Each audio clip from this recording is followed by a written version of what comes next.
एक एक मसला मालूम होगा और रोजाना एक एक हिकायत सुनेंगे तो दिल के अंदर जज्बा पैदा होगा, शौक पैदा होगा, दीन के ऊपर हम आगे बढ़ेंगे और वो दीन हमारी जिंदगियों में रोशनी लाएगा, वो दीन हमारी जिंदगियों में उजाला लाएगा। हमारी जिंदगी फीकी फीकी गुजर रही है, जमाना हो चुका सजदे करते करते, लेकिन न तिलावत की हलावत है, न जिक्र की लज्जत है, न सजदों का सुरूर है। ये फीकी फीकी जिंदगी कब तक गुजरती रहेगी? इसलिए एक तो दोस्तों अल्लाह की नेमतों पे शुक्र अदा करें, और सबसे बड़ी नेमत यह कि अल्लाह पाक ने मुझे आपको हज अता फरमाया। कुरान पाक में अल्लाह पाक फरमाते हैं ला इन शकरतुम लअज़ीदन्नकुम, तुम अगर नेमत पर शुक्र करोगे तो हम तुम्हारी नेमतों में और इजाफा करेंगे। तो हम इस नेमत पर शुक्र अदा करें। मेरे प्यारे रब, आपने मुझे अपने दरबार में बुलाया, आपने मुझे मीना मुज़दलिफा में क़याम करवाया, आपने मलून शैतान को कंकरियां मारने की तौफीक मरहमत फरमाई, आपने प्यारे महबूब सल्लल्लाहु अलैहि वसल्लम के दरबार में सलात हुजूर पढ़ने का मौका अता फरमाया। मेरे प्यारे अल्लाह, मैं किस जुबान से आपका शुक्र अदा करूं? अल्लाह मेरे टूटे फूटे शुक्र को कबूल कर लीजिए। एक तो शुक्र करें, दूसरा इस्तिग़फ़ार करें। कुरान पाक में है जब तुमने हज कर लिया अब तुम जो है जिक्र करो, इस्तिग़फ़ार करो। अब इस्तिग़फ़ार कहते हैं माफी मांगने को। सवाल ये पैदा होता है गारंटी तौर पर माफी तो अरफात में हो चुकी, अब क्यों इस्तिग़फ़ार का हुक्म दिया जा रहा है?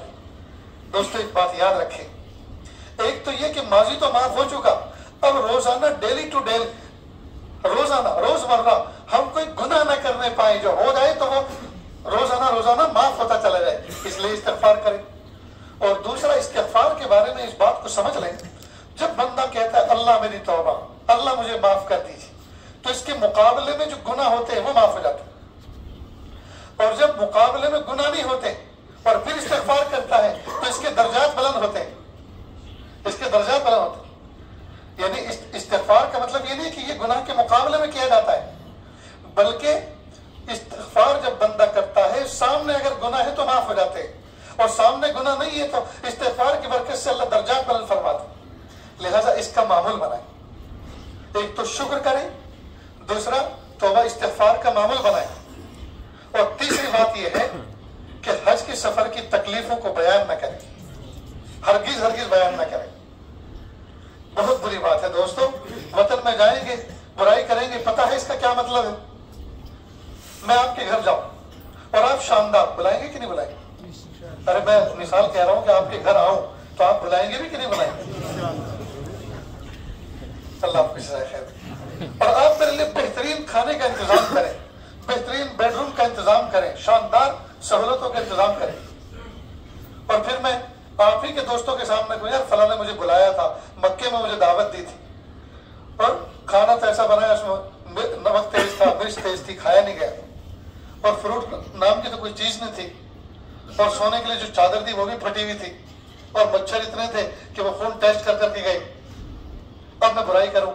जब खाने की बुराई करूं और सामान की बुराई करूं और चीजों की बुराई करूं तो दर हकीकत यह आपकी मेजबानी की बुराई, आपकी मेजबानी की बुराई। हम हैं मेहमान, किसके मेहमान? अल्लाह के, ज़ुयूफ़ुर रहमान। हम अल्लाह के मेहमान हैं, तो अल्लाह हमारे मेजबान हैं। अब अगर यहाँ के सफर की तकलीफों का हम तज़किरा करेंगे तो अल्लाह की मेहमानी में, अल्लाह की मेजबानी में हम बुराई कर रहे हैं, तो ये कितनी बुरी बात है। ये मुंह और मसूर की दाल, ये हमें सजता है कि हम अल्लाह की मेजबानी में जी ऐब निकाले। दोस्तों जितने पैसे मैंने और आपने खर्च किए, अगर कोई फ्लाइट वाला, कोई हेलीकॉप्टर वाला इतने सारे पैसे हमसे लेकर हेलीकॉप्टर में बिठाकर फजाई एक दौरा कराता और कहता देखो नीचे देखो ये काबा है, और ये देखो ये गुंबद खजरा है, देख लिया चलो रिटर्न, और वापस वतन में उठाकर हमें उतार देता, तो भी सौदा सस्ता था। चिजाई के अल्लाह पाक ने अपने घर में हमारे गुनहगार तलवों को लगाने का तो मौका अता फरमाया, हरम पाक को छूने का मौका अता फरमाया। तो दोस्तों हम हरगिज यहाँ की तकलीफों का तज़किरा न करें, इसलिए कि ये तकलीफें दर हकीकत अल्लाह की मेजबानी की बुराई है, एक बात। और दूसरी बात यह है कि जो सामने वाला सुनेगा, हो सकता है उसके हौसले पस्त हो जाए, और उससे बहुत अच्छा हुआ तुमने बता दिया, भाई हम तो अगले साल जाने का इरादा करें, तो नहीं आएंगे, हम तो किसी को भेज देंगे हज बदल पर, तो हौसले पस्त हो जाएंगे, हौसले पस्त हो जाएंगे। मुझे याद है अच्छी तरह, मेरा जो असल वतन है वो तो मेरठ है।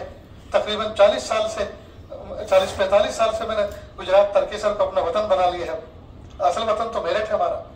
तो एक गांव में दौराला, जिला मेरठ के अंदर, वहां एक औरत थी जिसको सब फूफी फूफी कहते थे। तो जग फूफी बहुत से होते हैं ना, जग मामू, जग चाचा, सारी दुनिया उनको चाचा कहते, सारी दुनिया उनको मामू कहते। ऐसे वो जग फूफी थी। और वो साल की बात है जिस साल मीना के अंदर आग लगी थी, बहुत खतरनाक। और वो एशिया वाले यानी हिंदुस्तान के हाजियों के उसमें लगी थी आग। हमारे बहुत से इलाके के हाजी बहुत से उसमें शहीद हो गए थे। और वो उस बेचारी को काफी टलना पड़ा, दौड़ना पड़ा, तकलीफ उठाई। और चंद दिन के बाद उनकी रिटर्न फ्लाइट थी और मैं एयरपोर्ट पर उनको रिसीव करने गया गांव वालों के साथ। उनका इस्तकबाल किया, दुआ की। मैंने कहा फूफी जान कोई तकलीफ तो नहीं हुई? कहना मेरे बेटा कैसी बात करते हो, वहां के तो खार भी फूल है, वहां के तो कांटे भी फूल है, वहां क्या तकलीफ है। वो जुमला मैं जब भी याद करता हूँ वो मुझे फूफी भी याद आती है, उसका जुमला भी याद आता है और दिल भर आता है कि ऐसा जज्बा होना चाहिए। यहाँ के तो कांटे भी फूल है, यहाँ की क्या बुराई। मेरे भाइयों, इन गुनहगार आंखों से अल्लाह ने उन पहाड़ों को देखने का मौका अता फरमाया जिस पर मेरे महबूब सल्लल्लाहु अलैहि वसल्लम की नजरें पड़ी थी। उस मैदान अरफात को देखने का मौका अता फरमाया जिसके रेत में मेरे महबूब के आंसू जज्ब हैं, जहां अंबिया किराम के आंसू जज्ब हैं, जहां हमारे जद्द अमजद हजरत आदम अलैहिस्सलाम के आंसू जज्ब हैं, हजरत माँ हव्वा का रोना जज्ब है। उस मैदान में अल्लाह पाक ने हमें खड़ा होने का मौका अता फरमाया। ये मामूली एहसान नहीं। किस गुनहगार पेशानी से अल्लाह के सामने सजदा शुक्र अदा करे और किस गंदी और नापाक जुबान से अल्लाह का शुक्र अदा करें, समझ में नहीं आता। इसलिए दोस्तों, इस दरबार के सफर की कोई तकलीफ का तज़किरा किसी के सामने न करें, वरना अजर खत्म हो जाता है। ये बातें याद रहेंगी दोस्तों। प्लीज दोस्तों, 5 वक्त की नमाजों का एहतमाम करें। और जैसे कि मैंने बैठते के साथ ही आपके सामने कहा था कि जब माल आता है तो इंसान में चेंजेस आते हैं। चश्मा बदलता है, फोन बदलता है, लिबास बदलता है, घर बदलता है, गाड़ी बदलती है जी। तो जब अमाल हमारे अंदर आए और हमने हज कर लिया तो हमारे अंदर अमाल में इजाफा होना चाहिए। लिहाजा इरादा करो कि इंशाअल्लाह हम जो है तहज्जुद का एहतमाम करेंगे मरते दम तक। और तहज्जुद के बारे में एक फैसिलिटी समझ लें। अगर आपके कारोबार ऐसा है, आपका जिस्म ऐसा है, सोना देर से नसीब होता है, नींद पूरी नहीं होती और उठ के पढ़ना मुश्किल होता है, तो इशा के बाद 2 सुन्नत मुअक्कदा और 3 वितर के दरमियान में 2 नफल तहज्जुद की नियत से आप दाखिल कर दें। 2 सुन्नत मुअक्कदा और 3 वितर के दरमियान में 2 नफल आप तहज्जुद की नियत से पढ़ लें। जिंदगी भर अगर सोकर उठकर तहज्जुद को मौका न मिला, इंशाअल्लाह सुम्मा इंशाअल्लाह क़यामत के दिन तहज्जुद गुजारों में आपका शुमार होगा। आसान है ना दोस्तों। यो आप ऐसा भी करें और साथ साथ ये भी नियत कर लें, मेरे प्यारे अल्लाह, जैसे मेरे महबूब सल्लल्लाहु अलैहि वसल्लम, आका सल्लल्लाहु अलैहि वसल्लम नींद में से उठ के तहज्जुद पढ़ा करते थे, अल्लाह उसकी भी नकल करने की मुझे तौफीक अता फरमा। उसकी कोशिश भी करें, दुआ भी करें। लेकिन अगर जिंदगी भर आपको नींद में से उठ के तहज्जुद की तौफीक नहीं मिली, लेकिन इस तरह से आप पढ़ते रहे, तो भी आप जो है क़यामत के दिन तहज्जुद गुजारों में आपका शुमार होगा। तो कितना आसान है। एक तो ये, दूसरा ये अपने मिजाज में तब्दीली लाए, गुस्सा बिल्कुल खत्म कर दें जी, और खंदा पेशानी के साथ आप पेश आया करें, मुस्कुराते हुए चेहरे के साथ। इसी शहर मक्का में हजरत माँ खदीजतुल कुबरा रज़ियल्लाहु तआला अन्हा थी। अल्लाह के महबूब सल्लल्लाहु अलैहि वसल्लम कुफ्फार मुशरिकीन में दीन की दावत का काम कर रहे थे। एक मर्तबा किसी ने मिसबिहेव किया, कोई गलत मामला किया, बर्ताव किया आप के साथ, महबूब के हसास दिल पर उसका असर हुआ। घर में दाखिल हुए तो चेहरा कुछ उतरा हुआ था, दिल पर उसका एहसास था। तो हजरत माँ खदीजतुल कुबरा रज़ियल्लाहु अन्हा फरमा, अरे अरे ये कैसे घर में आ रहे हो, इस तरह से तो आप नहीं आया करते। तो आप का एहसास हुआ, फौरन यूटर्न लिया, फिर वापस मुड़े और फिर आए मुस्कुराते हुए चेहरे के साथ और कहा, अस्सलामु अलैकुम व रहमतुल्लाहि व बरकातुहू। कहा अब हुई ना कोई बात, अब हुई ना कोई बात। आप तो मुस्कुराते हुए चेहरे के साथ घर में आया करते हैं, आज कैसे बगैर मुस्कुराए हुए चेहरे के साथ आए। मालूम हुआ खंदा पेशानी के साथ घर में एंट्री लेना ये अल्लाह के महबूब सल्लल्लाहु अलैहि वसल्लम की पसंदीदा आदत थी। नीस अल्लाह के महबूब सल्लल्लाहु अलैहि वसल्लम एक मर्तबा मदीना तैयबा में हजरत आयशा सिद्दीक़ा रज़ियल्लाहु अन्हा के हुजरे मुबारका में तशरीफ ले गए और वो पानी नोश फरमा रही थी प्याले में।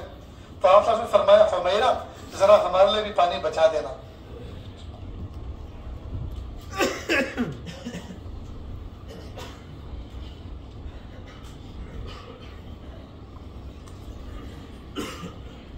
हुमैरा जरा हमारे लिए भी पानी बचा देना।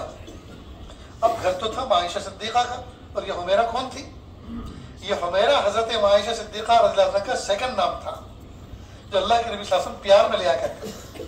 मालूम हुआ, अपनी प्यारी का कोई प्यारा नाम रखना ये भी अल्लाह के नबी सल्लल्लाहु अलैहि वसल्लम का तरीका है। हम मिसवाक यहाँ रखेंगे, सारी दुनिया के मुत्तबे सुन्नत है। खुशबू लगाएंगे, सारी दुनिया के मुत्तबे सुन्नत है। अरे बीवी का नाम रखना भी तो सुन्नत है, उसको कौन रखता है? अब जो सफेद दाढ़ी वाले मतलब सोच रहे हैं मौलाना 20-25 साल पहले मिले होते और ये बयान आपने किया होता तो हम भी रख के दिखाते। अब क्या हमारी जज्बात से आप खेल रहे हो शहर मक्का में, अब क्या ये बातों का तज़किरा? लेकिन नौजवान तो बहुत है और अभी भी सुन्नत पे अमल कर सकते हैं। सब कहेंगे कि हाँ हम करते हैं, हम गुस्से में अपनी बीवी को कहते हैं, कहीं डायन कहते हैं, कहीं डाकन कहते हैं, कहीं लंगड़ी कहते हैं, कहीं अंधी कहते हैं ना।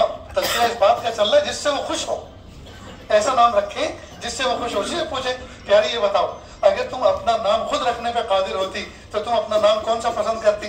वो कहती मैं ये पर है, बस आज से तुम्हारा नाम ये, और देखो तुम्हारे सामने अपने फोन में तुम्हारे नंबर को इसी नाम से सेव करता हूँ। कितना दिल खुश हो जाएगा। तो अल्लाह के नबी सल्लल्लाहु अलैहि वसल्लम ने हमें अपनी बीवियों से मोहब्बत करने के तरीका भी सिखाया। अब जब उन्होंने पानी बचाया हजरत आयशा सिद्दीका ने और प्याला आप की तरफ बढ़ाया, महबूब ने उसको कबूल किया और पूछा आयशा तुमने किधर होंठ लगा के पानी पिया था? उन्होंने बताया इधर। तो उन्होंने उसको घुमाया और वही होंठ लगाकर पानी नोश फरमाया जहां से आयशा सिद्दीका ने नोश फरमाया था रज़ियल्लाहु अन्हा। हजरत आयशा सिद्दीका रज़ियल्लाहु अन्हा के दिल में कितनी मोहब्बत बढ़ी होगी। दोस्तों अजीब बात है, जिंदगी बीत गई अपनी मनकोहों के साथ, अपनी बीवियों के साथ, और बीवी आज तक बुढ़ापे में कदम रख चुकी, आज तक इस बात का उसको शक है मेरे शौहर के दिल में मेरी मोहब्बत है या नहीं। इसलिए कि कोई जुमला आज तक सुनने को मिला ही नहीं है जिससे पता चले कि मोहब्बत है।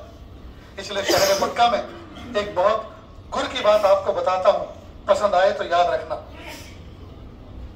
हर औरत अपने शौहर से अपनी मोहब्बत का प्रूफ चाहती है, गवर्नमेंट के स्टाम्प पेपर पे नहीं कि मुझे लिख के दो आई लव यू, बल्कि वो आपके अंदाज में ये परखना चाहती है कि आपके दिल में मोहब्बत है कि नहीं है।